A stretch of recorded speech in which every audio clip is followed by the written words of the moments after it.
मेरे भाइयों से, मेरी बेटियों से निवेदन है,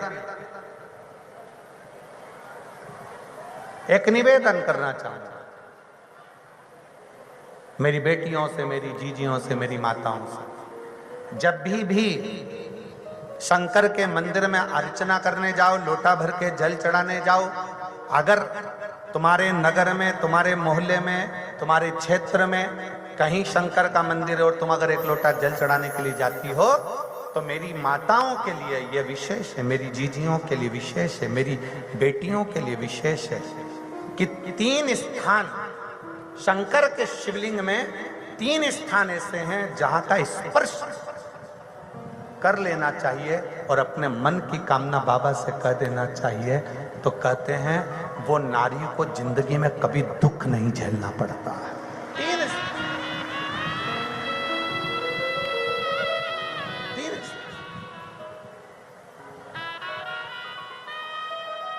और बड़े शुद्ध भाव से,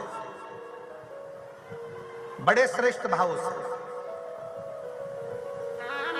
समझिएगा जरा। ये शिवलिंग है, यह जलाधारी है, ये उसका जल जाने वाला स्थान। इधर कार्तिकेय, गणेश कार्तिकेय का स्थान, बीच में अशोक सुंदरी का स्थान, ये माता पार्वती जी का हस्त कमल, ये भगवान शंकर का शिवलिंग। शिवलिंग के ऊपर जो एक एक बूंद पानी टपकता है कलश में से, वो शंकर जी की 5 लड़कियां, जया, विषहरा, शामली बाली, दौतली, देव। 3 स्थान मेरी जीजियों के लिए, मेरी बेटियों के लिए, मेरी माताओं के लिए। पहला, भगवान शंकर का जल जहां से गिरता है उस स्थान पर अपने हस्त कमल को लगाना। दूसरा, जो माता का कटी भाग, माता का हाथ, जो माता का सुंदर हस्त कमल है, उस हस्त कमल पर स्पर्श करना।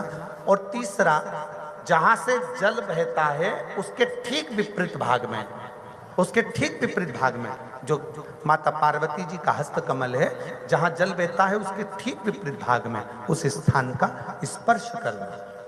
अगर ये 3 स्थान ऐसे हैं, आप माता के, आप शिव जी के मंदिर में जा रहे हैं, भगवान शंकर के मंदिर में जाकर जल चढ़ा रहे हैं, शिव की अर्चना कर रहे हैं, तो 3 स्थान पर मात्र स्पर्श मात्र कर लेने पर, अपनी कामना कह देने पर स्त्री को कभी जिंदगी में दुख नहीं झेलना पड़ता।